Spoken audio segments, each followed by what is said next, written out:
دڕندەیەک کچە شەڕڤانێک شەهید دەکات و کەزیەکەی وەک دەستکەوت بۆ هاوڕێکانی دەباتەوە. صباحو هلا هناك عربالة. من وين جايين؟ من الرقم؟ لا يا اخي ليش هيك ليش خاصين لها ليش؟ حرام هي رايحة بس شعرها والله هي بخير. بەڵام بێ ئاگالەوەی ملیۆنان کچی کورد شۆڕشی شەڕەفی شکۆی کەزی دژی داگیرکەران ڕادەگەێنن.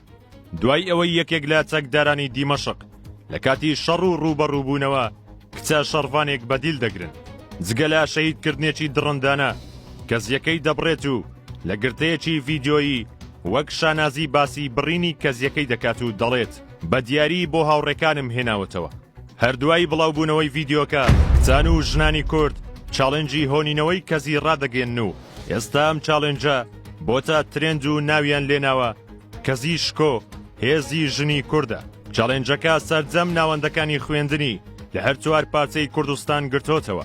تەواوی هونەرمەندان و خانمە میدیاکارەکان بەبێ جیاوازی ملیۆنان کچە کوردی دیکە لە پێناو پاراستنی شەڕەفی نیشتیمان کەزیان دەهۆننەوە.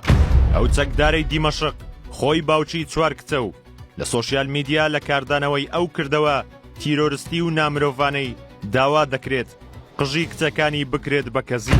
لە کللتوری کوردیدا کەزی کچانی کورد هەرتەنیا شێوازێکی داهێنانی قژ نییە، بەڵکو پەتی متمانە و خۆشەویستیە، هێمایە بۆ ناسنامەی ژنی کورد. لە ڕابردوودا یەکێک لە پەیکەر سازە کوردەکان بە ناوی سامان هیدایەت پەیکەری کەزی لە داری مازوو بە درێژی 245 سانتیمەتر دروست کردووە. لە ئەدەبیات و مێژووی کورددا هەمیشە کەزی هێمای جوانی ڕەسەنایەتی شۆڕش و بەرخۆدانی ژنی کورد بوو. بەپێی سەرچاوەکان چەندین جۆری داهێنانی کەزی هەیە، بۆ نمونە کەزی شۆڕ، چلکەزی، بەستوو، سەرکەزی و ڕازاندنەوەی کەزی بە مۆروشین و مێخەک.